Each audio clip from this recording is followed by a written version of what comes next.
자, 안녕하세요. 청어람에서 제공하는 세속성자를 위한 고전 읽기, 플라톤 읽기 4강입니다. 여러분 오신 여러분 환영합니다.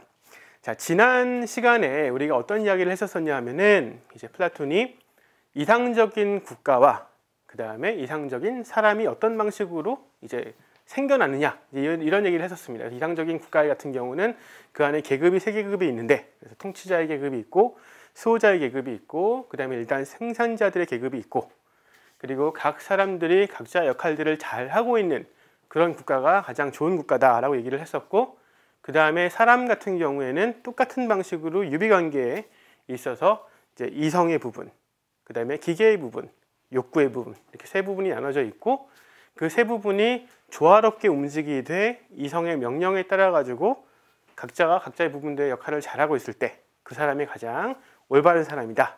이렇게 두 가지를 얘기를 하면서 각 국가와, 그러니까 국가의 각 부분들, 그러니까 각 계급들과 그 다음에 사람 내 각 부분들이 각각 갖추어야 될 덕목들에 대해서 얘기를 했었어요. 그래가지고 통치자들 같은 경우는 지혜가 있어야 되고, 그 다음에 수호자들 같은 경우는 용기가 있어야 되고, 그 다음에 사람들 전체는 다들 절제할 줄 알아야 되고, 그렇게 각 사람들이 자기 역할을 잘 하면서 자기의 덕목들을 잘 발휘할 때 그 국가가 올바른 국가다.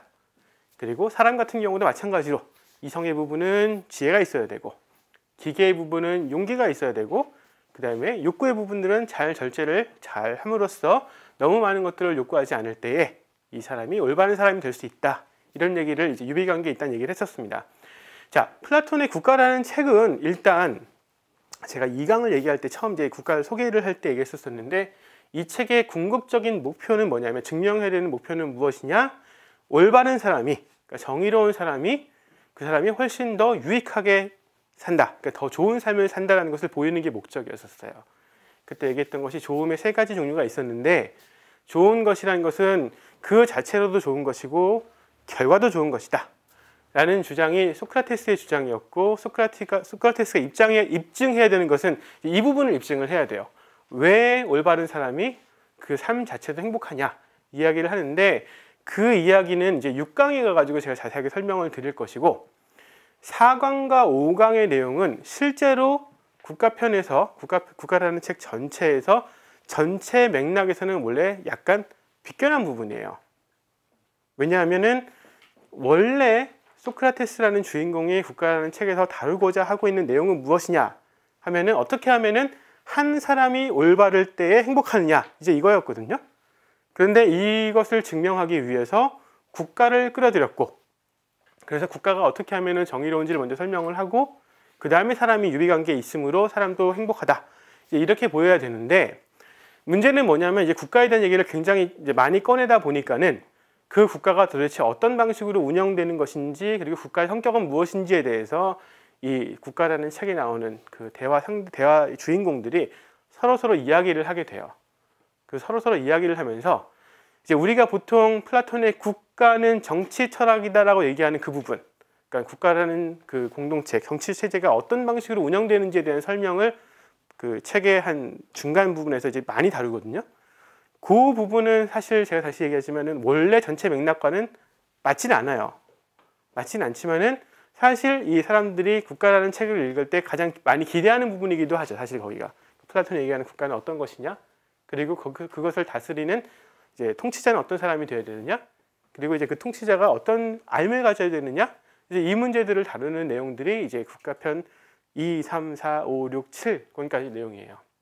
그래서 지난 시간에 제가 3강 얘기할 때는 3강에서는 2, 3, 4권에 나오는 국가와 개인의 유비관계에 대해서 제가 일단 설명을 드렸었고, 4강에서는 어떤 것들을 이제 말씀드리고자 하냐 하면은 2, 3, 4권에서 그런 종류의 이상적인 국가가 어떤 방식으로 작동하는지, 그리고 통치자가 어떤 방식으로 교육받는지에 대한 얘기들을 하는데, 그거를 일단 설명을 좀 드릴 거예요. 그리고 이제 그런 통치자들에 의해서 다스려지는 나라에 대해서 주인공들이 이제 반박을 하는데, 그런 좀 문제가 있지 않느냐, 반박을 하는데 그런 반박 내용들을 검토를 하고, 그리고 그 반박에 대한 이제 궁극적인 대답이 철학자가 다스리는 것이다 라는 얘기를 하는데, 그것이 어떤 의미를 갖는지 그 이야기를 일단 4강에서 하겠습니다.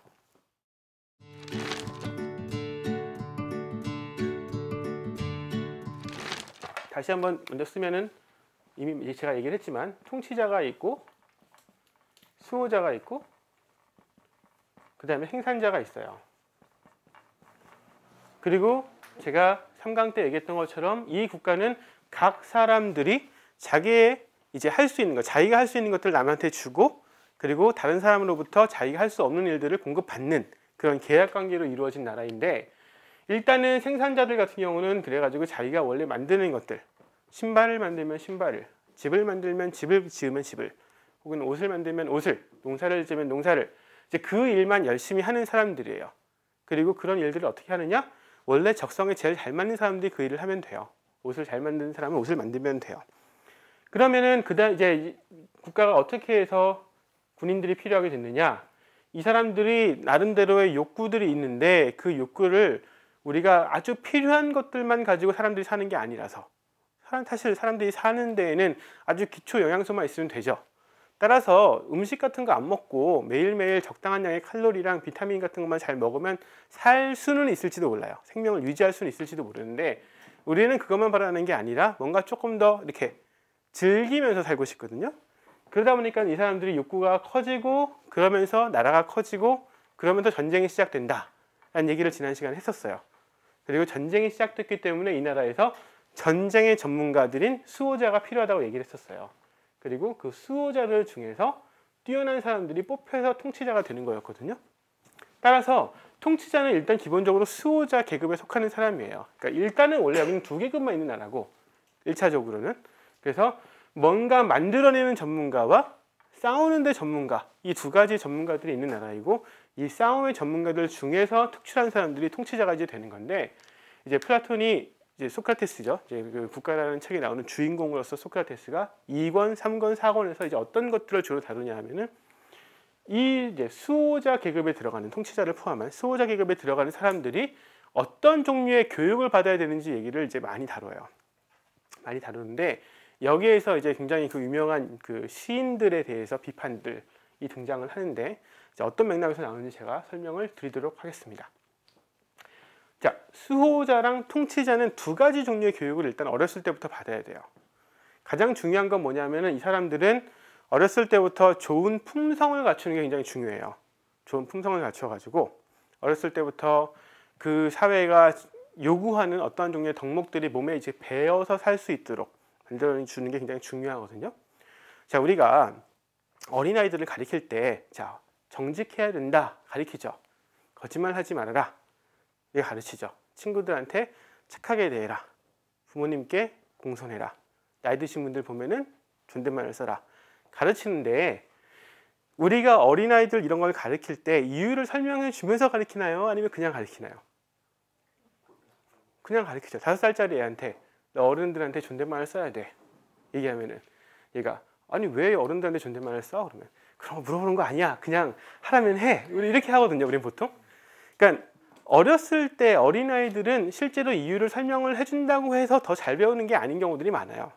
그것보다 우리가 보통 요구하는 그런 기본 덕목들은 사실은 우리가 습관적으로 계속해서 반복하다 보면은 이제 몸에 이렇게 배어지게 되는 거거든요. 그리고 난 다음에 이유는 나중에 이제 가서 자기들이 스스로 생각하거나, 아니면 좀 큰 다음에 이제 공부하게 되면은, 아, 내가 왜 정직했어야만 하는구나.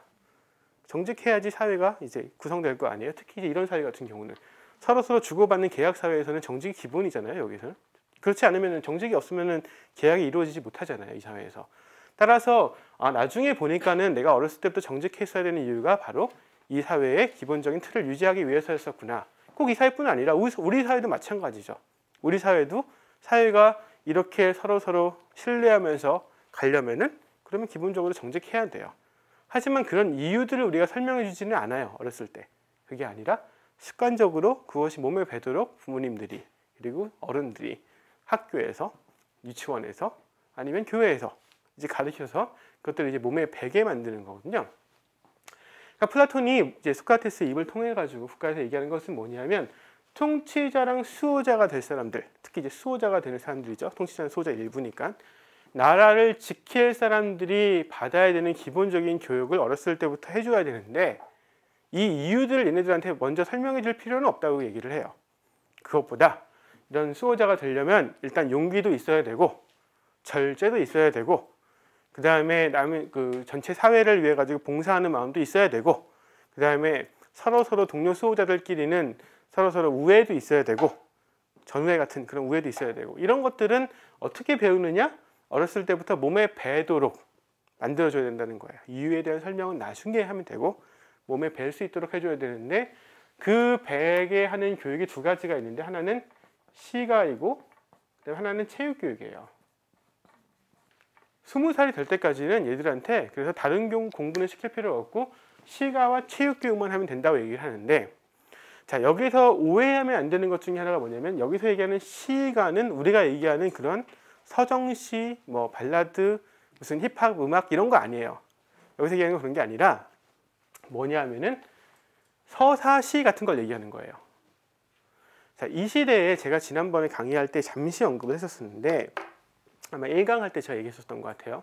플라톤이 아카데미아를 세웠었는데 그게 실제로 그 교육기관으로서는 처음 세워진 것이다 라고 말씀을 드렸었는데, 기원전 4세기, 5세기까지 아직까지도 여기 아테네라는 지역뿐 아니라 이제 그리스에서는 우리 같은 그런 종류의 대중교육, 시민교육 같은 건 존재하지가 않았어요. 그래서 어렸을 때부터 우리처럼 뭐 초등학교를 다니거나 유치원을 다니거나 하면서 민주시민이 되기 위한 기본 교양교육 이런 것들을 이 사람들이 받지 못한 상황이에요.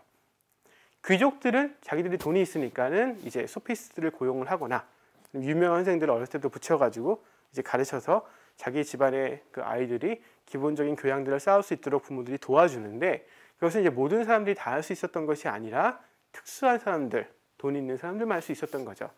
그러니까 이제 아테네라는 지역에서 민주주의가 시작됐을 때 골치 아팠었던 게 뭐냐면, 사람들이 이제 그 관직들을 돌아가면서 이제 하게 돼 있었거든요.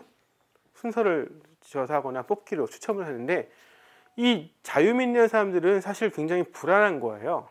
언제 자기가 그 굉장히 중요한 역할을 이제 정부 행정직을 맡게 될지 모르는 거거든요.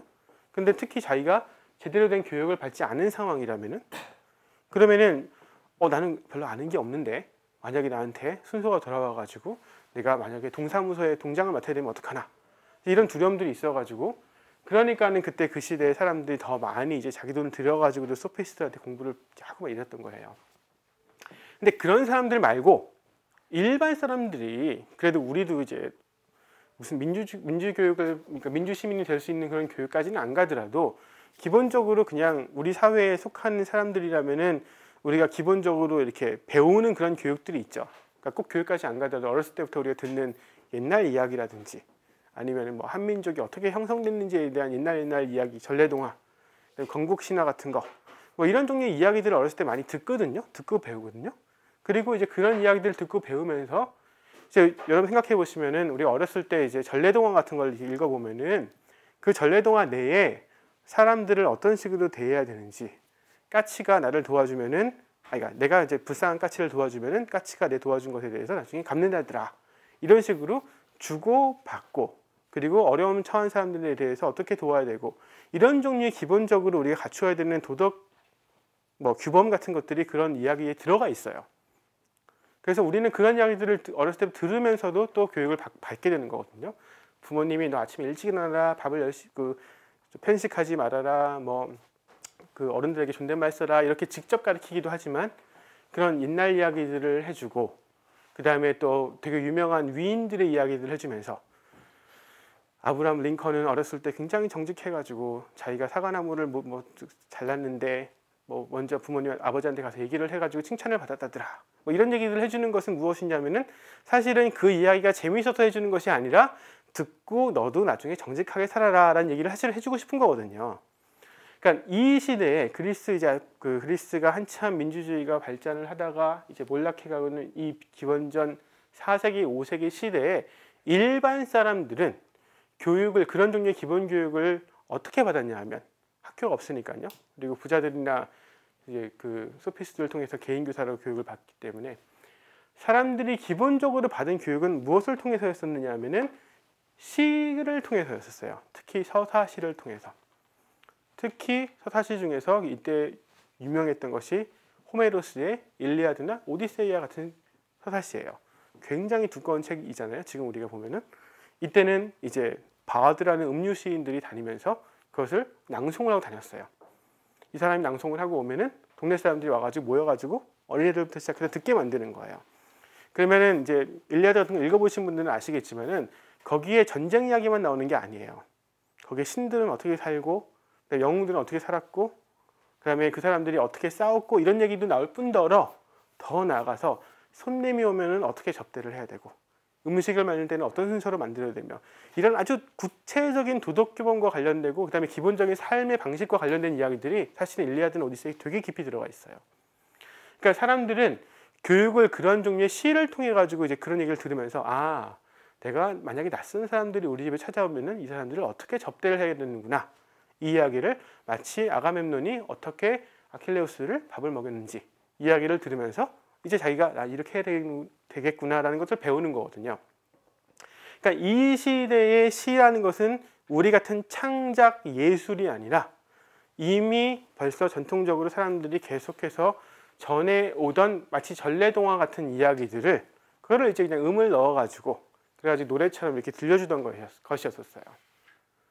그러니까 플라톤은 뭐라고 얘기하냐면은 그런 시를 가지고 일단 이 사람들을 계속해서 교육하는 방식은 옳은데, 좋은데 문제는 뭐냐면 그 내용이 문제라는 거예요.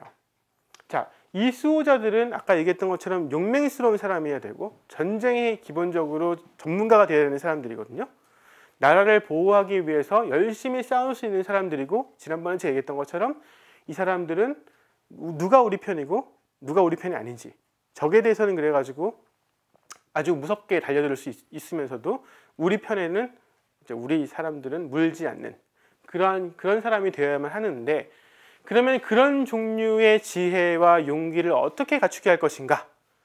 그것을 위해서는 시가를 이 사람들에게 어렸을 때부터 계속해서 들려주되, 이전의 사람들이 사용하던 호메로스 시라든지 아니면 기타 여러 가지 비극이나 희극에서 나오는 내용들 중에서 문제가 되는 것들은 다 빼야 된다는 거예요. 예를 들어 가지고 호메로스 시에서 나오는 신들끼리 막 싸우는 거, 그런 것들 다 빼버려야 된다는 거예요. 왜냐? 신은 원래 좋은 존재야만 하는데, 선한 존재이어야만 하는데, 신들이 서로 싸우고 서로 질투하고 서로 자기 욕심을 더 부리려고 하는 모습들이 나온다? 이런 것들은 다 빼야 돼요. 그런 것들을 보고 자라면 이 수호자들이 서로 질투하고 싸우고 자기 것만 욕구하는 그런 것들을 보게 될 거거든요. 따라서 이 시가 그리고 있는 신들, 그 신들은 항상 선한 신, 그리고 사람들을 위해 가지고 사람들을 돌보는 그런 신의 모습만 그려져 있는 시가만 남겨야 되는 거예요. 군인들, 용맹스러운 영웅들의 모습들도, 영웅들이 용맹스럽게 싸우는 모습들은 이 시를 통해 가지고 이 수호자들에게 전해줘야 되지만은, 그게 아니라 영웅들도 사람이기 때문에 이제 오디세이아 같은 경우, 특히 이제 오디세이아 보면은 오디세우스가 이제 여러 가지 잔꾀를 부리면서 자기가 이제 용맹이 아니라 그 어려움들을 이렇게 꾀를 부려가지고 이제 나오는, 잘 빠져나오는 그런 모습들이 많이 그려지거든요. 그러니까 플라톤은 그런 거 다 빼버려야 된다는 거예요. 수호자라면 용맹스럽게 싸워야지 잔꾀 부려가지고 자기만 살려고 하는 모습들, 그런 것들 어렸을 때부터 이런 애들이 들으면 안 된다예요. 이게 이상하게 들릴지 모르지만 사실 우리도 지금 그렇게 하고 있어요. 우리 텔레비전 보면은 옆에 채널 옆에 12, 15, 19 이렇게 붙잖아요. 그리고 영화관 가도 그 나이별로 이렇게 볼 수 있는 영화가 다르잖아요. 그 얘기는 뭐냐면 어른들이 판단하기에 어떤 종류의 막장 드라마들은 이거 어린애들 보여주면 안 된다고 생각을 하는 거예요. 어른들은 막장 드라마 보면서 왜 그러느냐? 우리야 이미 망가졌으니까. 그래가지고 우리야 그냥 이런 거 보고 살아도 뭐 그냥 재밌는데, 어린애들은 아직까지는 이런 것들을 굳이 보면서 배울 필요가 뭐가 있겠느냐.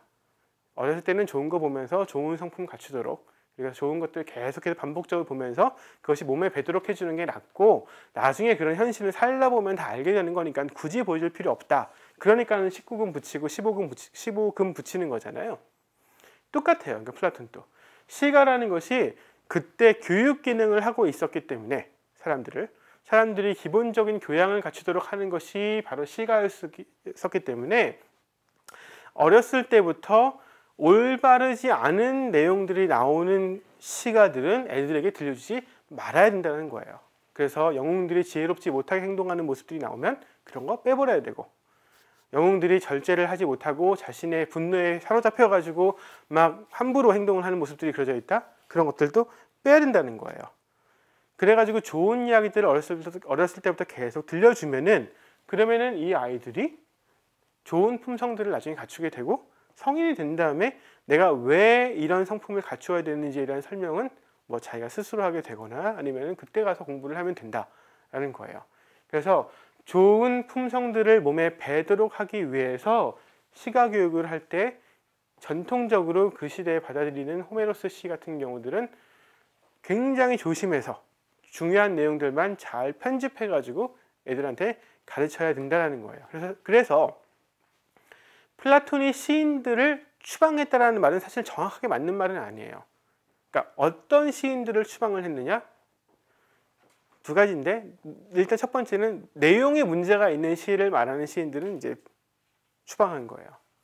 우리나라도 지금 인터넷 웹사이트 중에 보면은 어디 들어가려면 워닝 뜨는 데 되게 많잖아요. 그러니까 벌써 국가가 그런 식으로 우리나라도 컨트롤하고 있는 거예요. 사람들이 보면은 안 될 것 같은 내용들, 그런 것들을 올리는 웹사이트들은 접근 금지를 시켜버려서 못 들어가게 하는 것처럼 플라톤의 나라에서도 그런 종류의 잘못된 내용을 가르치는 시를 읊는 시인들은 그냥 국가에서 나가야 된다는 거예요. 근데 또 한 가지가 있어요. 그건 내용상의 문제도 있고, 두 번째, 시가 교육에 대해서 플라톤이 부정적인 이유는 뭐냐면, 자, 아까 이제 호메로스의 시 같은 경우들을 이제 음유 시인들이 이제 암송을 할 때 이제 일리아드 같은 거 이제 보신 분들 알겠지만 엄청 두껍단 말이에요. 그거를 그냥 가만히 이렇게 서가지고 쭉 읊으면, 아무런 높낮이도 없이 이렇게 읊으면 엄청 지루할 거 아니에요. 근데 이제 그게 이제 시인들이 그런 식으로 읊은 것이 아니라 거기서 나오는 행동들을 자기가 이렇게 흉내를 내요. 전투 씬이 나오면은 목소리를 높이고 마치 싸우는 것처럼 막 손도 들고 막 이렇게, 그러니까 일종의 엔터테인먼트로서도 이제 시인들이 활동을 했었던 것인데, 교육 기능뿐 아니라 이제 그러려면은 그 호메로스 시 일리아드 24권에 나오는 그 어마어마하게 많은 장면들, 거기서 어마어마하게 많은 캐릭터들을 이 시인이 계속 흉내를 내고 있는 거거든요. 근데 이 국가 내에서 가장 기본 전제는 뭐냐면은 각 사람이 자기의 일을 잘해야 돼요. 그러니까 자기의 일만 잘하는 것이 이 사회에서 가장 기본적인 조건인데, 시인은 뭘 잘하냐 하면은 여기 사람들을 다 잘 흉내낼 줄 알아요. 근데 정말 정작 자기의 일은 없는 거예요. 다른 사람의 모습을 따라하는 거는 굉장히 잘하는데 정말 자기의 전문 영역은 없어요, 시인한테는. 그런데 어렸을 때부터 수호자들이 특히 그 시인이 막 멋있게 이렇게 연기하는 것들을 보고 자라면은 그 연기하는 것 자체가 멋있다고 생각하게 될 수가 있다는 게 플라톤의 걱정인 거예요. 그러니까 연기하고 있는 그 대상을 존중하는 것, 존경하는 것은 그건 괜찮아요. 그래서 만약에 시인이 용맹스러운 영웅의 모습을 자기가 묘사를 하면서 그것을 막 흉내를 낸다고 한다면, 관중으로서 수호자가 될 어린아이가 그걸 바라보면서 야, 저런 영웅은 저런 식으로 행동했겠구나, 나도 저렇게 멋있게 영웅이 되면 참 좋겠구나, 이렇게 생각하면은 별 문제가 없을 수도 있어요. 근데 그게 아니라 저 사람 참 연기를 참 잘하는데 나도 저렇게 연기를 잘하는 사람이 되었으면 좋겠다, 나도 저 사람처럼 모방을 참 잘했으면 좋겠다 라고 생각을 들면은, 그러면은 이 수호자가 사실은 원래 자기가 해야 될 일이 있는데 그것이 아니라 다른 사람의 흉내내는 것을 부러워하게 되는 거거든요.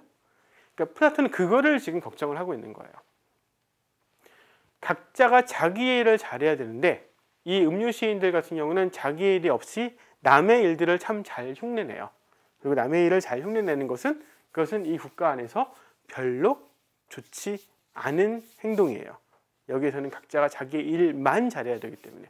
따라서 그런 이유로 시인들 중에서 그렇게 모방을 전문으로 하는 시인들, 근데 이제 그때는 서정시 같은 게 없었기 때문에, 자기 창작시 이런 게 없었기 때문에, 뭐 없었던 건 아니지만은 별로 이제 대중적이지 않았었기 때문에, 따라서 시가라고 그러면 기본적으로 이렇게 남을 흉내내는 그런 서사시가들이었고, 그렇다면은 그 서사시가들이 내용도 엉망진창이라서 일단 쫓아내야 되지만은 두 번째로 흉내만 내는 사람이기 때문에 바로 그런 이유로 이 국가에서 시인들은 일단 별로 필요가 없다, 이렇게 얘기를 하는 거예요.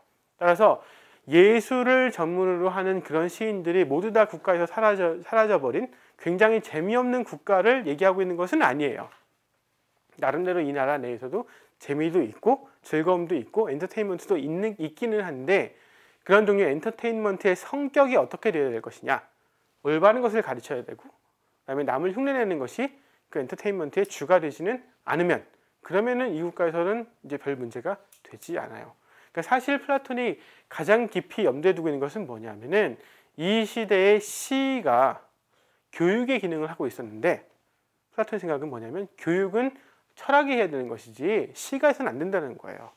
다른 것들을 모방하고 있는 시가 교육 기능을 담당하고 있는 상황이 문제이기 때문에, 시와 철학의 어떠한 오랜 그 경쟁 관계에 있어서, 교육이라는 점을 두고 경쟁 관계에 있어서 시가 철학에 위협이 된다면은 시인들은 배제가 되어야 된다지만, 시 자체가 무슨 문제가 있거나 모든 시들은 다 배제되어야 된다, 이런 방식으로 얘기하는 것은 아니에요. 그러니까 이제 그것도 시인들에 대해서 이제 보통 우리가 일반적으로 플라톤에 대해 갖고 있는 이제 오해들 중에 하나인데, 이제 그거는 좀 잘 생각해 보셨으면 좋겠고요. 그러니까 모든 종류의 시는 아니라는 거.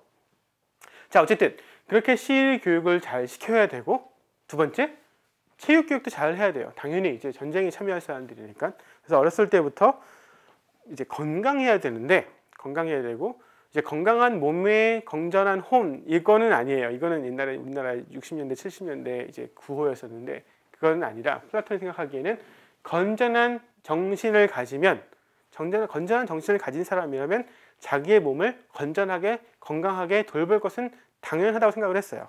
따라서 건전한 영혼을 먼저 가진다면은, 그러면은 자기의 몸을 잘 관리해가지고 건강한 사람으로 살고 체육교육을 잘 받을 것이라는 것은 뭐 일종의 당연한 문제였었어요. 그래서 시가랑 체육교육은 둘 다 무엇을 위한 것이냐 하면 결국에는 조화로움을 위해서예요. 그러니까 극단적으로 사람들이 욕구하거나 바라지 않게 만들고, 몸도 조화로운 상태를 유지하고 혼도 조화로운 상태를 유지해서 이 국가에서 전문적으로 전투에 참여할 수 있는 그런 사람이 돼야 된다라는 게 플라톤의 생각이었어요.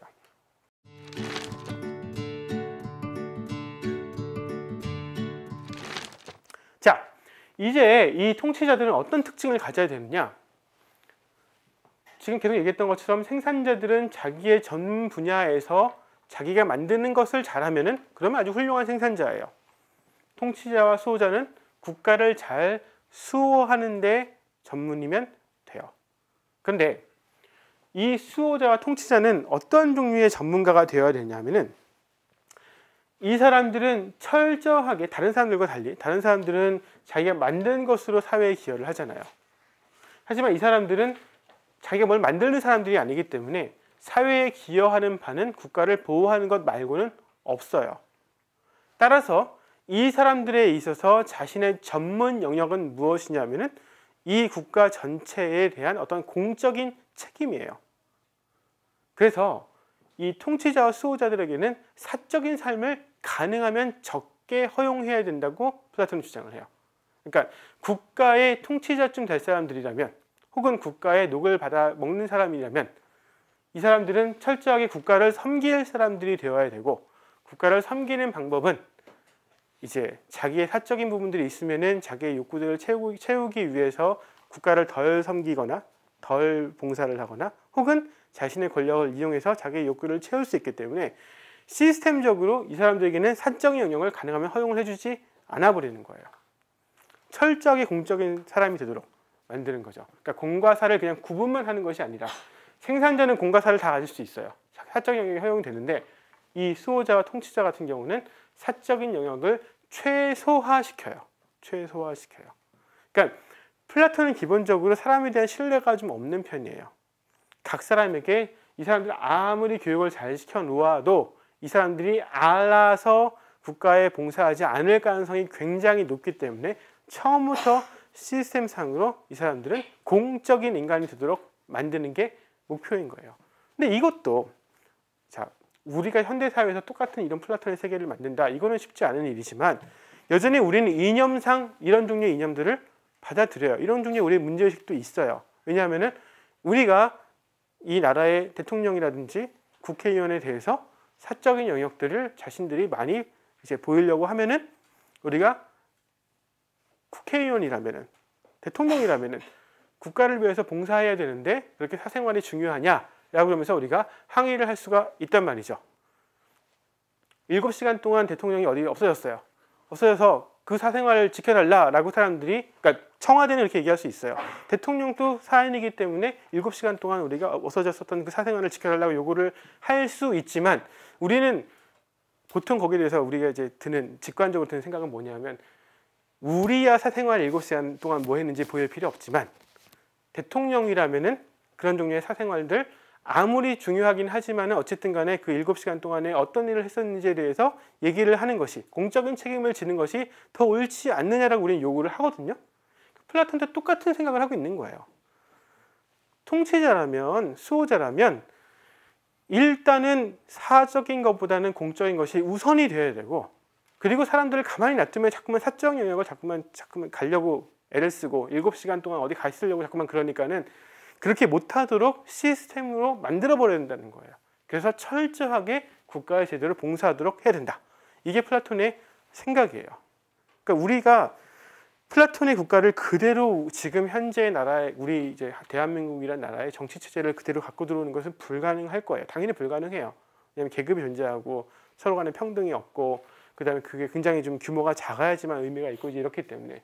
하지만은 이런 종류의 시스템을 들여올 때, 그러니까 사용할 때, 플라톤이 사용할 때 그 부분에서 갖고 있었던 그 이유들은 우리가 충분히 검토해보고 고민해보고 우리가 어떤 식으로 그것들을 구현할 것인지 생각해볼 만한 여지들이 없지는 않다라는 거죠.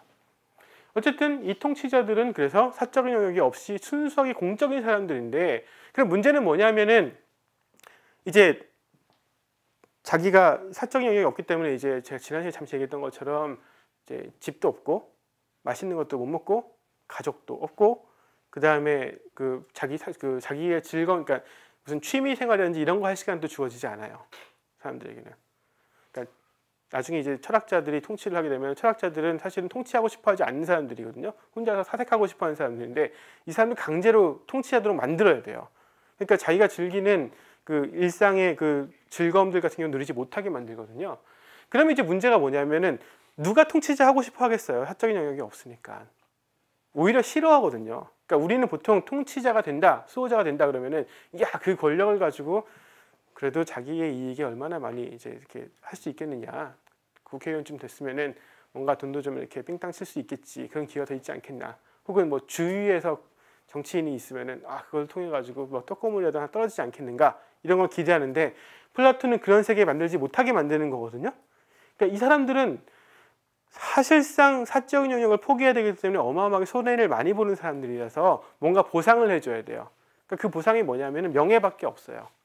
그래가지고 이 나라에 건국 신화를 하나 만들어주는데, 플라톤이 건국 신화 만들어주는데, 통치자 계급은 이제 맨 처음에 이제 신이 세계를 만들 때 흙을 이렇게 만들어가지고 사람들을 만드는데, 그 만들 때에 통치자 계급에는 금을 좀 집어넣어가지고 만들어주고, 수호자 계급에는 은을 넣어서 만들어주고, 생산자는 철이나 동을 넣어가지고 이렇게 만들어줬다.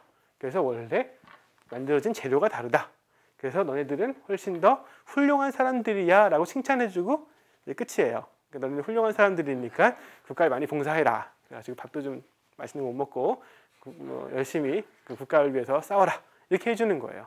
그러니까 명예만 그런 식으로 주고, 그래가지고 그런 건국신화를 만들어서 사람들에게 이제 이 사람들도 일종의 세뇌가 되는 거예요. 그래가지고 그래서 나는 원래 금 계급 출신이니까는, 나는 원래 이렇게 그 좋은 거 못 먹고 살지만은 나는 원래 좋은 재료로 만들어진 사람이라서 이것으로도 행복해.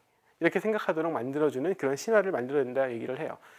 이제 플라톤도 소크라테스 입을 빌어가지고 그런 신화 누가 믿겠느냐 얘기를 하거든요.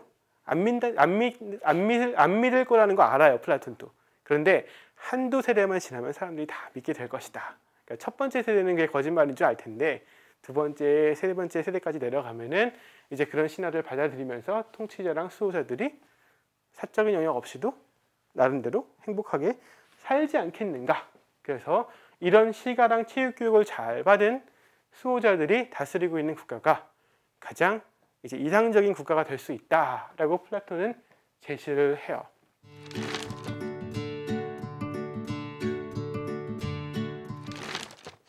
자, 이게 이제 2권, 3권, 4권의 내용이에요. 지난번 3장에서, 그러니까 저희가 3강 때 이야기했었던 내용과 오늘 내용이 이제 2, 3, 4권. 그래서 이런 식의 이상국가들이 이런 식으로 이상국가가 생길 수 있다라고 이제 제안을 하는데, 근데 이제 5권에 들어가면, 국가편 이제 5권에 들어가면 이제 주인공들이 소크라테스한테 이제 투덜투덜 불만을 이제 가해요. 선생님께서 지금까지 말씀하신 거 뭐 듣기는 좀 멋있는 것 같은데 그래도 몇 가지 문제를 좀 짚고 넘어가야겠습니다.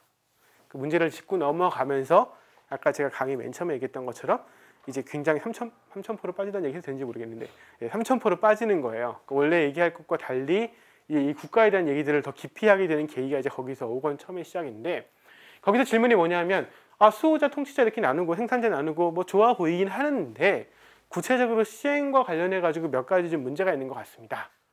그래서 세 가지 질문을 크게 던지거든요. 그래서 5권에 보면은 소크라테스가 대답을 하면서 내가 이제 파도를 3개를 넘어가야 되겠다 이렇게 얘기를 해요.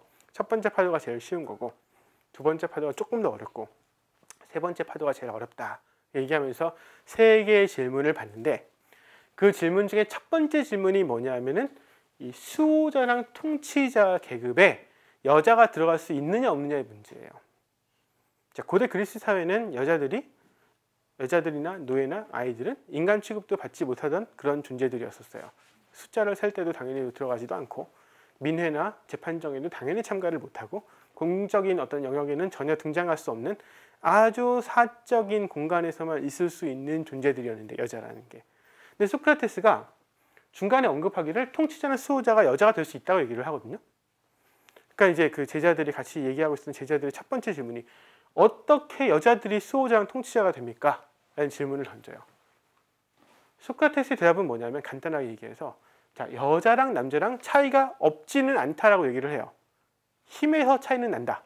딴 차이가 아니라 힘이 여자들은 조금 더 약하고 남자들이 조금 세기는 센데, 그런데 이 통치자나 수호자가 갖춰야 되는 조건이 있는데 그 조건 중에 힘이 셈이 들어가느냐 안 들어가느냐를 문제로 삼아요.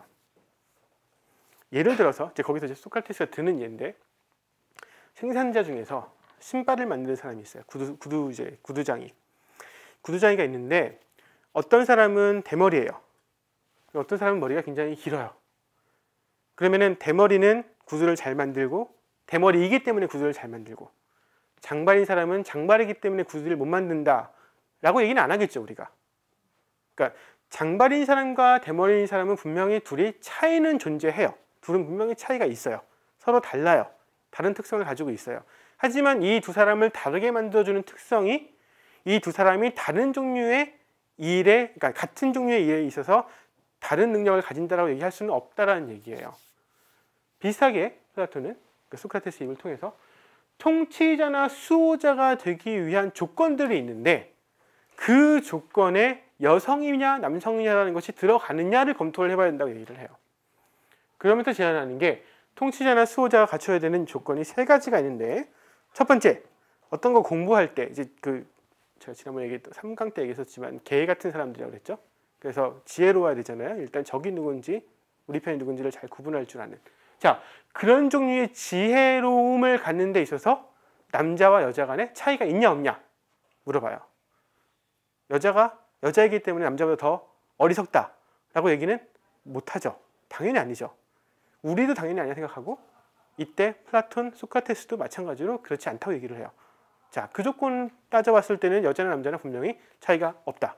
두 번째, 어떤 것들을 교육을 잘 받았는데 그 교육받은 내용들을 잘 자기가 간직하고 있느냐 그렇지 않느냐. 다시 말해가지고 기억력이 좋냐 나쁘냐. 이것도 굉장히 중요하잖아요. 우리가 어떤 교육을 받았을 때 그걸 금방금방 잊어버리면 그러면은 사실 수호자 통치자가 될 수가 없죠. 우리 옆집 사람이니까 얘 보고 짖지 마라 이렇게 걔한테 얘기를 해놨는데 얘가 계속 잊어버려요. 오늘 가르쳐줬는데 내일 또 옆집 사람이 오니까 또 짖어요. 야, 옆집 사람이니까 짖지 말라고 그랬잖아. 그래서 또 짖어요. 그 다음에 왔는데 또 짖고. 그러면은 이제 그 개는 사실 좋은 개가 아닌 거잖아요. 마찬가지로 수호자나 통치자들 같은 경우도 교육을 잘 받아야 되고 1차적으로는 그 교육받은 내용들을 잘 기억해야 돼요. 소크라테스가 이제 물어보는 거예요. 자, 남자이기 때문에 여자보다 기억력이 더 좋냐 안 좋냐 물어봐요. 어때요? 그렇지 않죠. 소크라테스 그러는 거예요. 그렇지 않지 않느냐. 여자라고 기억력이 더 나쁘고 남자라고 기억력이 더 좋냐? 그렇지 않으면 여자랑 남자랑 똑같이 대해야 된다는 거예요. 세 번째 조건이 뭐냐면, 자, 일단 그런 식으로 이제 지적인 어떤 기능들을 잘 발휘하고, 두 번째가 신체적인 조건인데, 신체가 그런 종류의 지적인 능력에 방해가 되느냐 안 되느냐를 물어봐요. 그러니까 힘이 세냐 안 세냐를 물어보는 것이 아니라, 어떤 것들을 배우고 그리고 그것에 대해서 기억을 잘 하는 데 있어서 남자의 몸이 유리하냐 불리하냐, 혹은 여성의 몸이 유리하냐 불리하냐를 물어봐요. 차이가 없죠. 그것도 마찬가지로 여자의 몸을 갖췄다 해가지고 지적인 능력이 그러니까 몸 때문에 지적인 능력이 떨어지거나 혹은 기억력이 떨어질 일은 없죠. 그렇다면은 그 세 가지 조건이, 지금 소크라테스가 얘기하는 게 세 가지 조건. 첫 번째, 잘 배우냐 배우지 못하느냐. 두 번째, 기억력이 좋냐 좋지 않느냐. 세 번째, 신체가 그런 것들을 배우고 기억하는 데 있어서 도와주느냐 도와주지 않느냐. 이 세 가지 조건이 통치자가 되어야 되는 조건일 텐데, 수호자가 되는 조건일 텐데, 힘이 세냐 안 세냐는 별로 중요하지 않고, 그 세 가지 조건을 봤을 때는 남자나 여자나 차이가 없어요. 마치 구두쟁이가 되기 위해서 장발이냐 대머리냐는 별 관계가 없는 것처럼, 구두쟁이는 구두를 잘 만들 줄 아는 바늘질을 잘하는 능력이라든지 가위질을 잘하는 능력이 있으면 되거든요. 그러니까 그런 종류의 능력으로 가지고 우리가 판단을 해야 되는 것처럼, 마찬가지로 수호자가 되기 위해서 필요한 종류의 능력들은 힘이 세고 힘이 약하고는 별로 중요한 조건이 되지 않기 때문에, 따라서 여성들도 당연히 수호자, 통치자가 되어야만 한다라는 것이 이제 소크라테스의 주장이에요. 그 시대에는 아주 혁명적인 주장이에요. 실제로 여성과 남성의 완전한 평등이 미국 사회에서 이루어진 것은 1965년이에요. 여성에게 참정권을 준 것은 1930년대인가 그렇긴 하지만은, 흑인들에게 참정권을 주기 시작한 게 1960년대이기 때문에 1965년이 돼서야 완전한 최소한 그 투표권에 있어서 남녀 평등이 이루어진 게 미국에서 1965년이었거든요. 그러니까는 훨씬 전에, 기원전 4세기, 5세기의 플라톤은 여성과 남성이 이렇게 수호자가 되는 데 있어서는 아무런 차이가 없고, 따라서 여성들도 동등하게 되어야 된다라는 주장을 했어요. 그러면서 소크라테스의 입을 빌어가지고 사람들이 아무리 비웃더라도, 어떻게 여자가 남자들이랑 같이 체육하냐 비웃더라도, 그 비웃음 때문에 우리가 마음이 약해져가지고 여성들을 수호자가 되지 못하게 해서는 안 된다라고 단정적으로 얘기를 해요. 자, 두 번째 문제가 뭐냐면은 이제 처자의 공유와 관련된 문제인데, 사실은 이게 유용성과 관련된 질문이에요. 그러니까 두 번째 질문과 세 번째 질문은, 두 번째는 유용성에 대한 질문이고 세 번째는 가능성에 대한 질문이거든요. 다시 말해서 무슨 얘기냐면, 이런 종류의 국가를 만든다면은 정말 유용하기는 한 것인가 라는 게 두 번째 질문이에요. 세 번째 질문은 이게 진짜 가능한가가 세 번째 질문인데, 자, 두 번째 질문, 이렇게 만들면 진짜 유용하냐. 왜냐하면은 수호자랑 통치자가 아까 제가 계속해서 강조했던 것처럼 사적 영역이 없단 말이에요. 전혀 사적 영역이 없으면 이 사람들이 불행하다고 생각을 해가지고 명예만 받고 만족스러워하지 않으면 도대체 어떻게 할 거냐예요. 특히 이 사람들에게 고난을 뺏는 것 중에 하나가 뭐냐면은 결혼을 못하게 하는 거거든요. 가족을 만들지 못하게 해요. 하지만은 성적인 욕구에 대해서는 만족을 시켜줘야 되기 때문에 단지 그 성욕을 가족이라는 관계에서 풀지 못하게만 하는 거예요. 그래서 플라톤이, 소크라테스가 제시하는 국가에서 수호자들과 통치자들은 어떻게 성욕을 푸느냐 하면은, 이제 그 전쟁에서 승리하고 돌아오거나 아니면 이제 무슨 축제일이 되었을 때 그날 밤에 파티를 크게 벌이고 그날 그냥 성욕을 알아서 풀도록 만들어줘요. 그리고 난 다음에 이제 그날 임신을 하게 되면은, 그 임신을 하게 된 아이들은 바로 출산을 하자마자 바로 타가소로 보내가지고 타가소에서 공동 양육을 하는 거예요. 얘네들의 부모가 누군지 알 수 없도록, 그리고 부모도 자기의 자녀가 누군지 알 수 없도록 해서 수호자 계급 내에서는 철저하게 사적인 관계가 이루어지지 않도록, 부모 자식이라는 사적인 관계가 이루어지지 않도록 만드는 거거든요. 그러니까 제자들이 소크라테스한테 묻는 게, 아니 그 부모랑 자식 간의 관계는 굉장히 기본적으로 사람들이 원하는 그런 욕구 중에 하나인데 그거 못 갖게 하면 사람들이 불만 있지 않겠느냐 라고 얘기를 하는데, 소크라테스는 사실은 그것이 훨씬 더 유용하다라고 얘기를 해요. 왜냐하면 수호자 계급 내에서만, 그리고 수호자 통치자 계급 지금 같이 얘기하고 있는 것이지만 이 계급 내에서만은 그런 이제 공동 양육이 일어나기 때문에 실제로 부모가 누군지 모르므로 수호자의 자녀들 같은 경우는 지금 현재 수호자들 중에서 누가 내 아버지일지 모르기 때문에, 누가 내 어머니일지 모르기 때문에 이 모두를 자기의 아버지랑 어머니처럼 오히려 대할 것이라는 거예요. 반대로 부모들은 누가 자기의 자녀인지 모르기 때문에 오히려 누가 자기 타가소에 지금 크고 있는, 지금 교육받고 있는 애들 중에서 누가 내 아이고 누가 내 아이가 아닌지 정확하게 판단할 수 있는 방법이 없으므로 오히려 얘네들을 모두 다 자기 자식처럼 여길 거라는 거예요. 그리고 타가소에서 같이 크고 있는 애들, 얘네들도 지금 누가 부모인지 모르기 때문에 실제로 자기네들이 형제 자매일 수도 있는 거예요. 하지만 그것도 몰라요.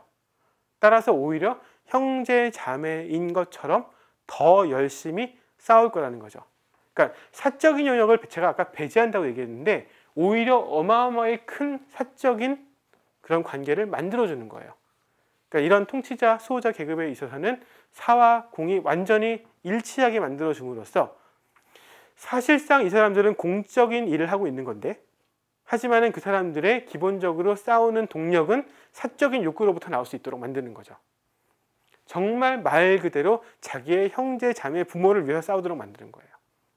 우리가 이제 군인 되면은 부모, 형제, 나를 믿고 뭐 단장을 이룬다 이렇게 노래는 부르지만 사실은 그거는 강요하는 거거든요. 실제로 부모, 형제는 몇 명 안 되잖아요. 몇 명 안 되잖아요. 각자의 그 군인들한테는. 근데 여기에서는 모든 사람들이 진짜 실제로 부모, 형제일 가능성이 굉장히 높은 거예요. 여기에서. 물론 이제 자세히 읽어보시면 이제 걱정스러울 수 있는 근친혼 관계가 있을 수 있는데 그것도 해결하는 방법이 거기 있어요. 보면은. 그러니까 같은 달에 태어난 사람들끼리는 같이 파티를 할 때도 이제 같이 관계를 못 갖게 하고 뭐 이런 식으로 해서 그런 것들도 다 고려를 해요. 하면서 공과 사를 완전히 일치시켜 가지고 정말로 이 국가의 수호자와 통치자들이 국가에 충성을 다할 수 있도록, 그러니까 사적인 욕구까지도 다 그것을 공적인 영역으로 전환시켜 가지고 이 사람들이 충성을 다할 수 있도록 만들어 주는 것이 이 이상 국가에서 운영하는 방식이에요. 그러니까 사실 우리나라를 다스리는 통치자들이, 정치인들이 그 정도의 희생 정신을 가지고 살면 얼마나 좋겠어요. 정말로 모든 국민들이 자기의 부모인 것처럼, 자기의 자녀인 것처럼 생각하고 자기의 형제인 것처럼 생각하면서 다스리면 참 좋을 텐데 정치인들이 그러지 않는 거잖아요. 지금 않으니까 우리가 불만이 있는 거잖아요. 그러니까 플라톤은 가만히 놔두면 그렇게 안 할 거 아는 거예요. 그러니까 차라리 시스템을 그런 식으로 만들어 가지고 이 사람들이 정말로 국민들을 자기의 형제 자매처럼 다룰 수 있도록 그렇게 해야만 한다라는 게 이제 플라톤의 아이디어인 거죠.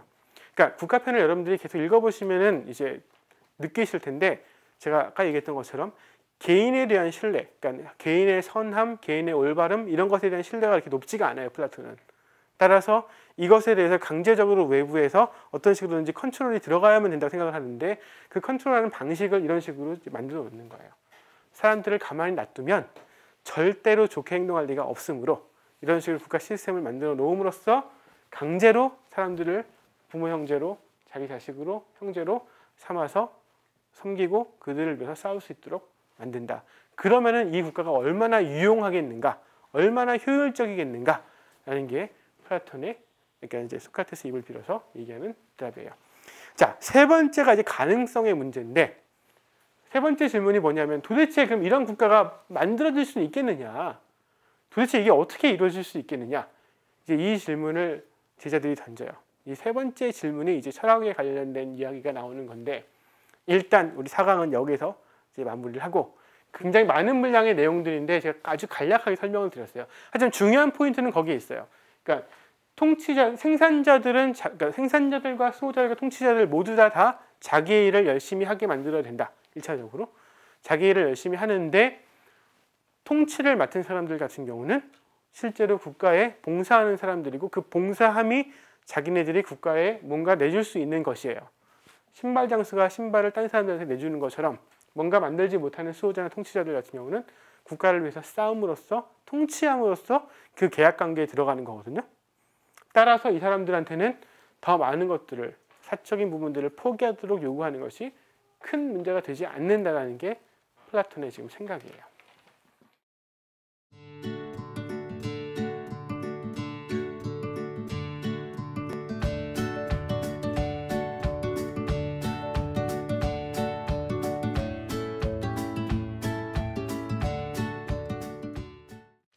자, 일단 1강 때 제가 얘기했었는데 플라톤의 친척들, 외삼촌과 이제 뇌당숙이 일단 스파르타의 어영종부였었던 참주 정치에 참여했었기 때문에, 그리고 민주 정치로 인해서 소크라테스, 플라톤이 자기 스승과 여러 사람들을 추방도 이제 당하는 것들을 보고 사형당하는 것들을 봤기 때문에 실제로 민주 정치 체제를 별로 선호하지 않았었던 건 분명하고요. 그리고 스파르타의 그 어영정부에 대해서 어쨌든 간에 호의적인 마음을 가졌었던 거기 때문에 스파르타식의 정치 체제를 좋아했었던 건 사실인 것 같아요. 근데 조심해야 될 것은 하나는 뭐냐 하면, 플라톤, 소크라테스 둘은 어쨌든 아테네라는 도시에 대한 사랑은 굉장히 가득했던 것 같아요. 그러니까 제가 지난번에 이제 그 강의할 때 한 번 언급했던 것 같은데, 정치 체제와 어떤 한 국가는 다르거든요. 그러니까 대한민국과 대한민국의 정권을 잡은 어떤 특정한 정치 세력과는 같지가 않죠. 따라서 특정한 정치 세력과 아니면 특정한 정치 집단에 대해서 반대하는 것이 대한민국 자체에 대해서 반대하는 것은 아닐 거란 말이에요. 그래서 만약에 지금 현재 지금 현재 대통령 얘기가 좀 그러니까 옛날 대통령이 잘못했다. 그래서 그 대통령에 대해서 우리가 반대를 하고 하야를 요구를 하고 시위를 해가지고 실제로 우리가 이제 4.19 같이 그런 이제 경험들을 했었죠. 그러니까 이승만 정권이 물러나라고 4.19 혁명을 해서 4.19 혁명해서 이승만 정권은 이제 물러나고 하야를 하고 그다음에 외국으로 망명하게 만들고 이렇게 한다고 해서 대한민국을 싫어한 것은 아니죠. 그때 대한민국을 다스렸던 특정한 정치 세력과 정치 체제에 대해서 싫어했던 거잖아요. 그러니까 플라톤이나 소크라테스도 비슷하게 봐야 돼요. 아테네라는 나라를 싫어했던 건 아니에요. 하지만은 아테네라는 나라의 특정한 시기에 아테네라는 나라가 다스려졌던 특정한 종류의 정치 체제를 마음에 들지 않았던 거예요. 그래서 아테네라는 국가가 어떻게 하면 더 좋은 국가가 될 것인가가 문제의식이었고, 그 아테네에는 그러면 어떤 종류의 다른 종류의 정치 체제, 지금까지 했던 건 잘 안 됐으니까 그럼 어떤 정치 체제를 가지고 와가지고 써야 되겠는가. 지금 얘기했었던 이런 이상 정치 체제가 스파르타랑 비슷한 면이 분명히 많이 있어요. 더 많이 발전시킨 것이기도 하고, 이런 것들을 갖고 와서 나라를 이제 체제를 이렇게 만들면은 아테네가 훨씬 더 좋아질 것이다라는 게 스파르타의 생각이지, 이런 체제를 갖고 있기 때문에 스파르타가 아테네보다 더 좋은 국가다라고 생각했다고 보기에는 좀 어려워요. 그러니까 이제 우리가 이거는 이때 이 시대 사람들뿐 아니라 우리 모두가 사실은 종종 오해하는 부분인데, 어떠한 국가에 대한 사랑과 특정한 정치 체제와 정치 세력에 대한 사랑 혹은 지지와 반대, 이건 분명히 다른 차원의 문제이죠. 이제 우리는 특히 이제 분단을 겪고 있는 상황이라서 이게 종종 오해를 이제 사게 되는 것 같아요. 그래서 당장에 이제 특정한 정치 세력들이 하고 있는 것에 대해서 불만을 표시를 하면은, 그러면은 너는 이 국가가 마음에 들지 않는다는 거냐? 마음에 들지 않으면은 저쪽으로 올라가라. 이렇게 이제 당장 나오잖아요, 얘기가. 그러니까 그런 종류의 오해랑 사실 연결이 되어 있어요. 그러니까 플라톤이랑 소크라테스도 아테네를 어마어마하게 사랑한 사람들이에요. 그런데 아테네의 특정 정치 체제가 마음에 들지 않았던 거죠.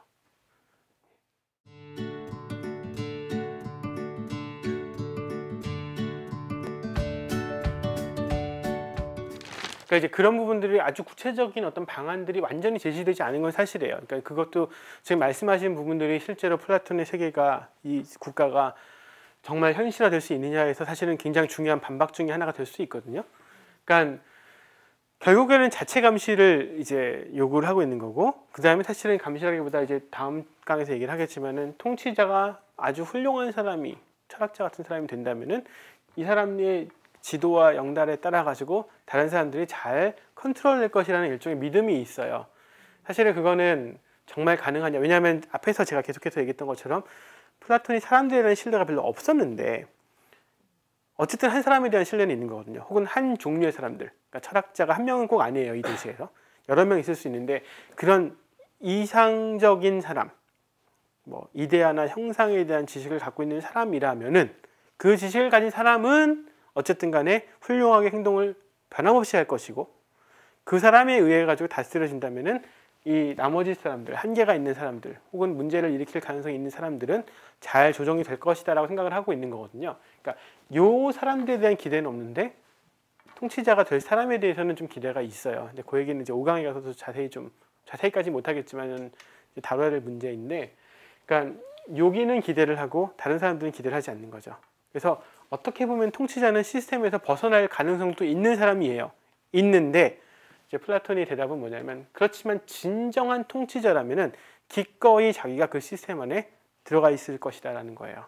그리고 그 시스템이 제대로 들어갈 수 있도록 자기가 가지고 있는 능력을 최대한 발휘할 것이다 생각을 하는 건데, 그러니까는 이상적이죠. 현실적이기도 하지만 또 그런 점에서 이상적이기도 한 거예요.